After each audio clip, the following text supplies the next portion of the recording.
Hey everyone, the name's Eric Thor, and I find that when we talk about the intuition and sensing, I think a lot of people are actually missing the core blind spot of an intuitive type. Because intuitives, we are not all superhuman beings, we are not God, we are not standing above the sensors, looking down, going, oh, those simpletons. We have our flaws just as everyone does, and there is nothing in intuition that makes you a higher being. What I have discovered when I have been researching intuition is perhaps the most blatant blind spot of an intuitive type is attention. I can explain it like this. Imagine there is a visible option A, a fairly visible option B, a somewhat hidden option C, and a completely hidden option D. Imagine now that you are a person in this room with these options around you. And what are you going to look at? Well, the intuitive will start by looking at the hidden option C, and we'll search for the hidden option, the completely hidden option D. And it will only consider option B and A to the extent where it can help it find D.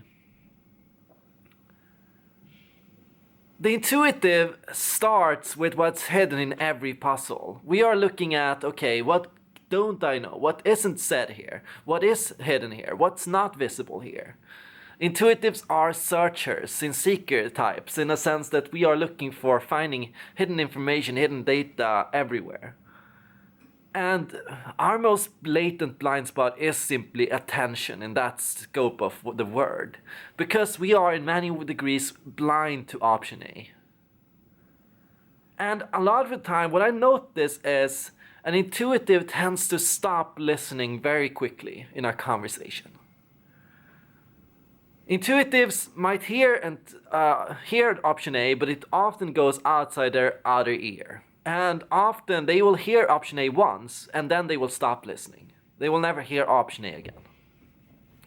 And often when option A comes up, what we hear is not option A, but option A raised to B 12 or something similar. We are kind of often twisting words and seeing things from different angles and different perspectives. So option A stops to be option A the second time people hear it.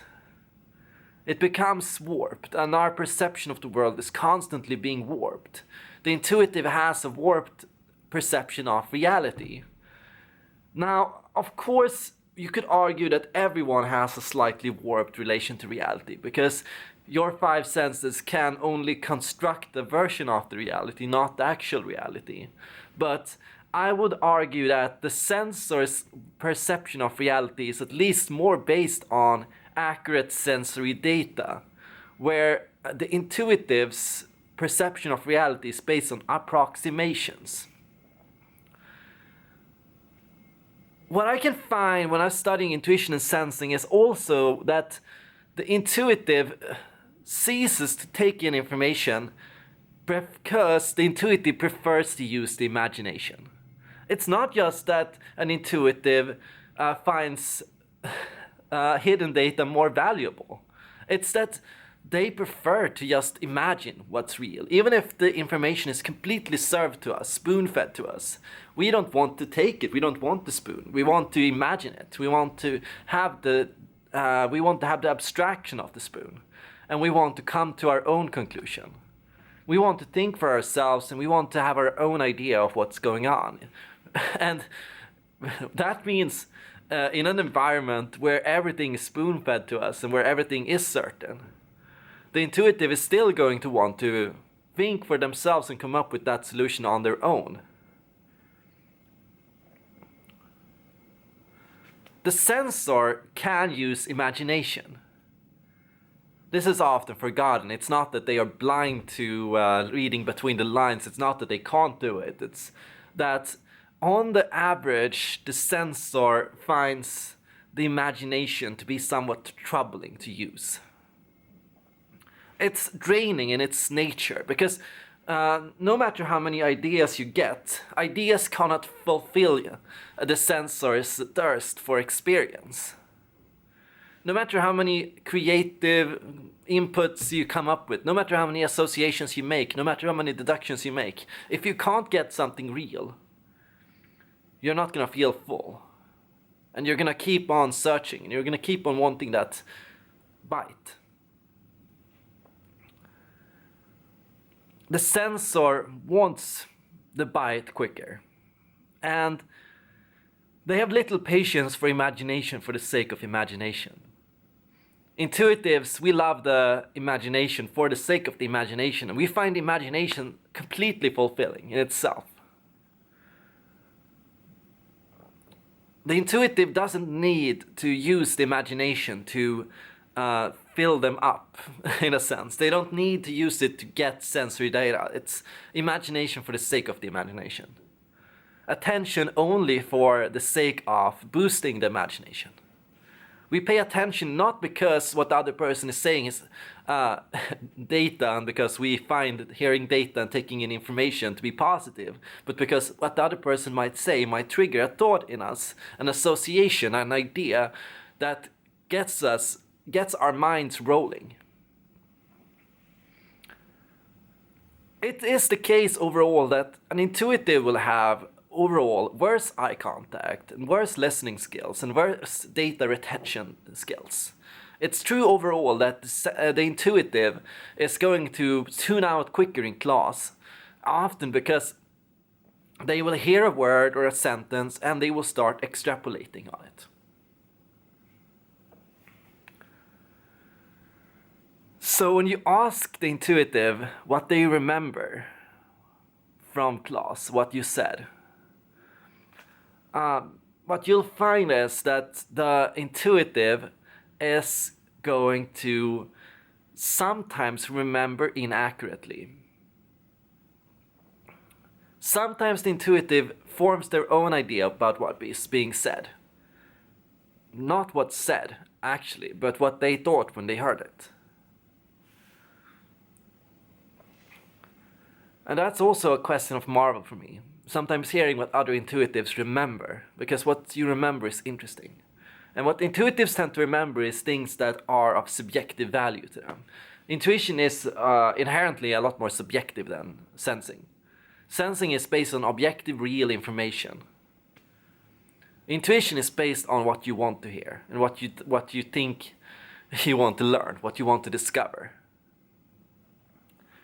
Often, for an intuitive who has a certain interest, for example health or diet or food or something like that, no matter what you talk about, everything you say is going to create associations related to that concept of diet.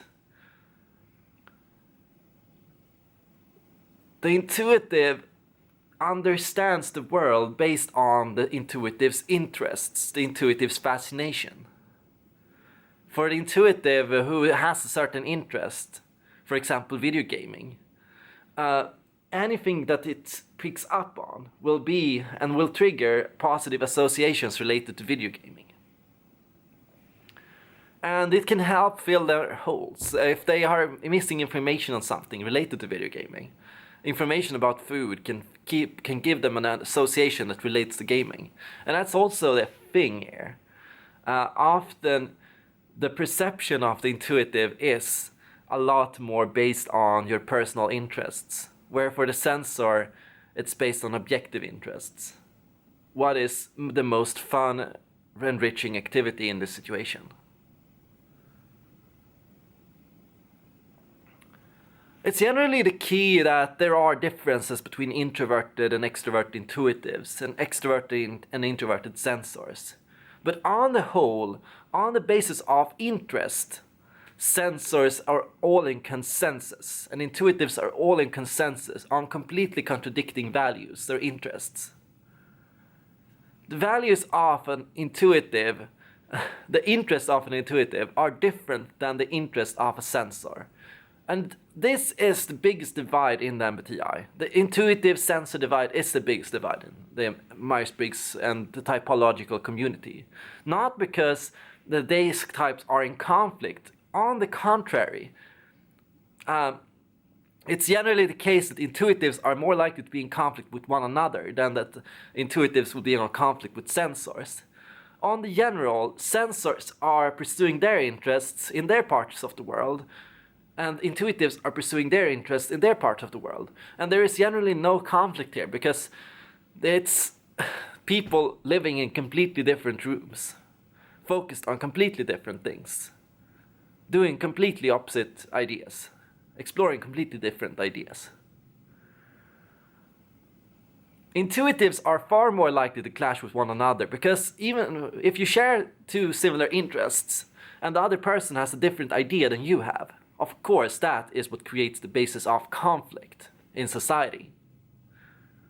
Similarly, sensors are more likely to clash with one another, because if you hear something and someone else hears something else, and that becomes important to them and that becomes important to you, when you meet and you hear about this, that often creates the basis of conflict between cultures, groups, or identities. So often there is a big divide, but the divide is not between people who fight against each other, but between people who live in completely different worlds. And often when an intuitive and a sensor meet, what happens is not conflict, but often that we just look at each other and we go, yeah, nice to meet you. Yeah, nice to meet you too. And then we go off into our own directions. And that's often like the big issue when you have sensor family members and similar, like connecting with them. It's not that you are generally in argument with one another, but it's often the connection part. It's the whole finding common interests, finding similar ways to work together, and finding ways to talk and have fun together. I'm not saying it's impossible. I'm saying that there is a challenge. And often what you have to do is you have to find ways to see how your ways of functioning build together. How can you use the sensor's attention to boost your deduction? And how can you use your deduction to boost the sensor's attention? How can you make sure both of you provide the full picture in that scope of the word? Now, my question to you is this. Do you value depth? And how deep do you tend to go? Because a lot of the time, I think intuitives often clash on that very thing. What do you think is deep? What do your friends think is deep? Because there will be intuitives that have a different concept of depth. A different concept of what is deep and fulfilling and interesting and fascinating. And I think a lot of people confuse intelligence with intuition. They are looking at, because they are intelligent or have a nuanced definition of depth, they are looking at other intuitives going, that's not deep at all, you can't be an intuitive. And that often is what creates the whole intuitives are superior to sensors dilemma. There are intelligent intuitives, lots of them, that are going to look at other intuitives as sensors and are going to be baffled by other people's lack of intelligence. And that's a big issue. And yeah, we need to think about that. That's all for now. I hope you enjoyed this video, and may your neurons be with you.